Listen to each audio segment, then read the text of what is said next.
is up, guys? I am back in the city. As you can see, we're kind of getting a late start on the day. I just picked up lunch right now, and I'm gonna do a couple raids today in the city just to continue that single player experience. But before we do that, I'm going to quickly catch a couple things nearby. I'm gonna do that and then eat and then get started. We're gonna walk to Fisherman's Wharf today, so I can show you kind of like that's the best site in the city to go get random stuff, because it's always lit up no matter what. So I'm gonna go check that out today. Okay, so the goal of today is to go to show you all the different parts of SF that's really good for Pokemon. Because yesterday I showed you a single player experience, but today I'm actually going to show you all the best locations, like in terms of being lured up, the best spawn areas too. So we're gonna go check that out today.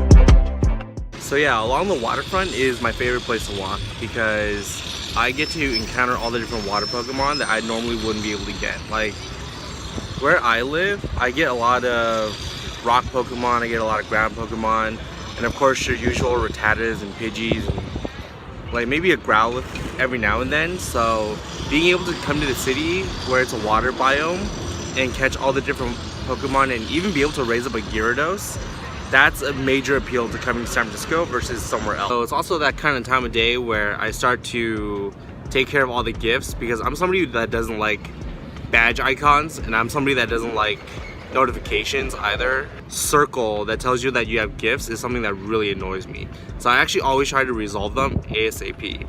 So time to start giving away gifts and clearing all the gifts that I have. This is gonna take a while.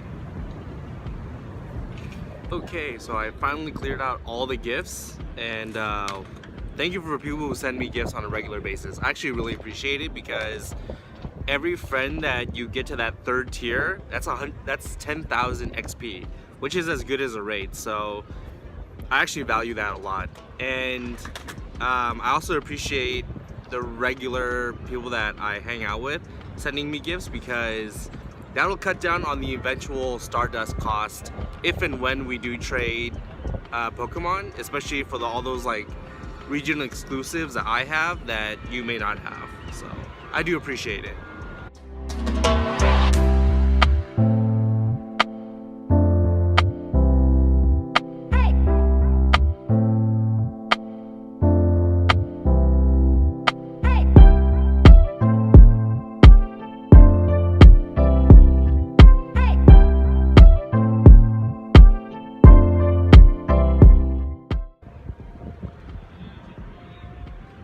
Alright, so as predicted, this place is already lured up, and there's already a couple good spawns. I mean, it's always reliable that you're going to find a ton of Magikarps and a ton of Wailmers and all the different water Pokemon.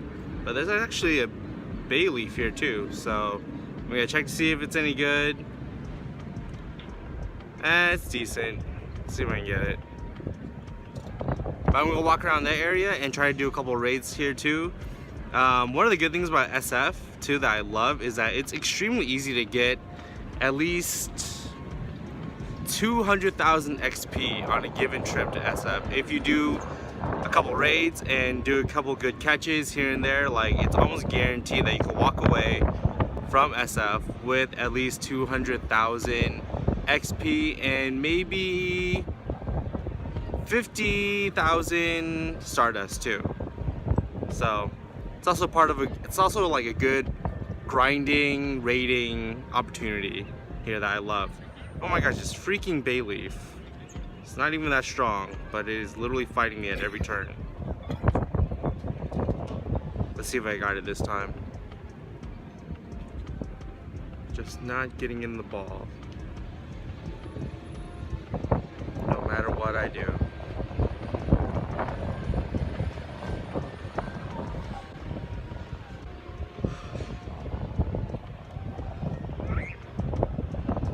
Get in the ball.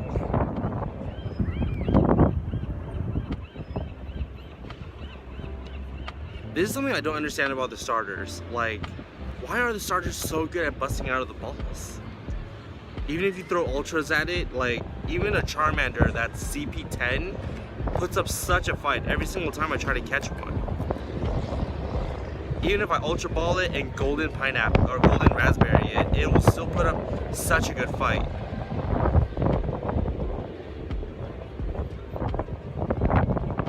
Finally, 10 ultra balls later.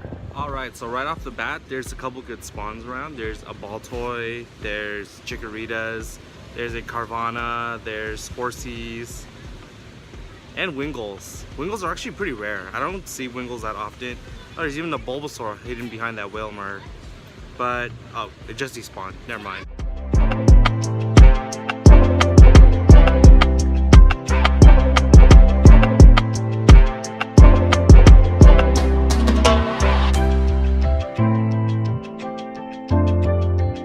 Now we're walking to another really popular place that's right by Pier 39, and it's called Ghirardelli Square. We're gonna go to a coffee shop right by there and then go chill out for a little bit and do some editing. Bingo, so my egg is finally hatching. 10K egg, and I'm still hoping for a Beldum. Even though I have a Metagross already, and as usual, it's a Trapinch. Of course. But that's okay, so now that's day 7. And let's see what we get. Although, I mean, I don't think there's a question. I think it has to be Snorlax. Yep. Snorlax with Body Slam. Got him. Body Slam's actually a pretty good move. I'm glad they did the legacy stuff again, too. So, I just got done with editing, and just so happens there's a Manectric raid right here. So, and I actually don't have a Manectric, so might as well just do it. But afterwards, there's actually a Regice, I think down that way by like 2 blocks. So once again, we're gonna do it. And even, like I said, even though it's a Manectric raid, there's 8 spoofers in this raid. So it's kind of nuts, like spoofers just pop in for any kind of raid. Actually, since I'm walking right now, I actually have the chance to get a Ludicolo because I didn't realize it, but I have enough Lotad candy. And I don't have a Lombre or a Ludicolo, so this will be my first time getting this Pokemon for the Dex. Before I give my last thoughts on Pokemon, I really need to go get dinner.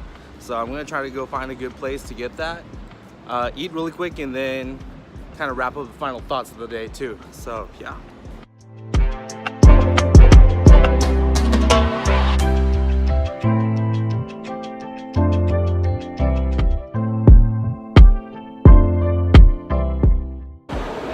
That is coffee made by a robot.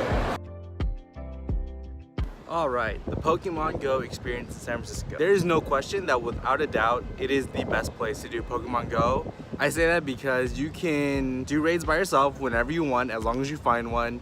There'll be an army of spoofers to help you out. There's no shortage of unique things to catch because of all the different biomes within the city. You have the waterfront, a whole bunch of different parks. Lastly, you'll never run out of items here. Because of the density of Pokestops, the only major drawback, you'll never be able to hold a gym. Even if you somehow are able to beat one, you're gonna lose it within 5 minutes. If you could even hold it for 5 minutes, that would be an achievement in and of itself. I love coming here. I always try to for special events or whenever I have a day off or anything like that. So thanks for watching.